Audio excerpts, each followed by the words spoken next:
اسلام نے اپنے آنے کے بعد دنیا کو وہ کیا بہتر چیزیں دیں، کیا بہتری، کون سا ٹیڑھ تھا جس کو سیدھا کیا جو اس سے پہلے سیدھا نہیں تھا یا خراب، یا لوگوں کے پاس وہ بہتر چیز نہیں تھی جو ہم نے تھی؟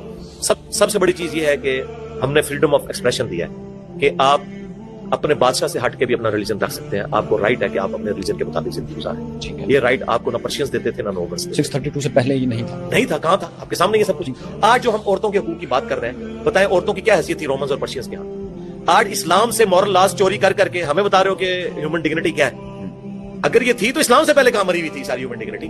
یہ سارے تھپیڑے کھا کے جو انسانیت نے سیکھا ہے، اس کے اندر سب سے بڑا ہاتھ ہمارے پروفٹ کا ہے صلی اللہ علیہ وسلم. ورنہ ان سے پہلے دکھائے نا جتنی سیولائزیشنز تھی وہاں عورت کا کیا مقام ہوتا تھا. اسلام نے پہلی دفعہ آگے کہا کہ بھائی زیادہ مرد 4 شادیاں کر سکتا ہے، اور اس میں بھی اتنی اس نے سختی کی کہ ایک پر اکتفا کرنا ہے اگر انصاف نہ کر سکو. پہلے تو عورتوں کو انہوں نے کیا بنایا ہوا تھا؟ نہ ان کو وراثت میں کوئی حصہ دیتے تھے، بچیوں کو زندہ درگور کر دیتے تھے. عورت کو صرف ایک سیکس ٹوائے بنایا ہوا تھا، اس سے زیادہ نہیں. کموڈٹی بنایا ہوا تھا جو آج معذرت کے ساتھ یورپ امریکہ میں بھی بنایا ہوا ہے.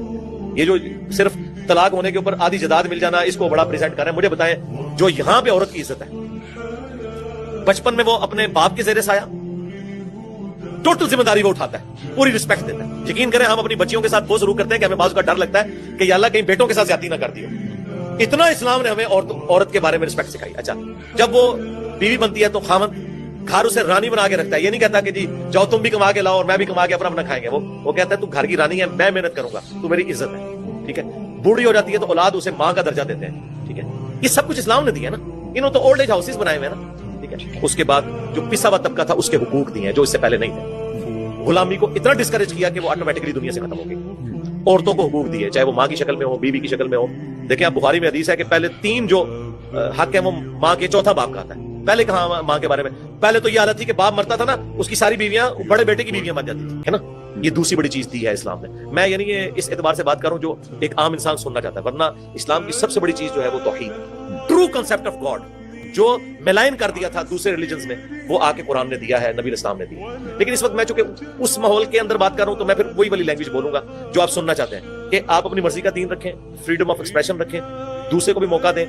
پھر جو پسے ہوئے طبقے تھے ان کے حقوق ہیں، اور پھر اس کے بعد پرپز آف لائف آپ کو دیا کہ میں اچھا کیوں بنوں. سب کو تو نوبل پرائز نہیں ملنا.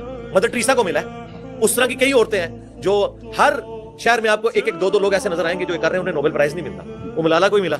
ٹھیک ہے. یہ لوگ کیوں کریں؟ انہوں نے کس سے اجر لینا ہے؟ خدا سے.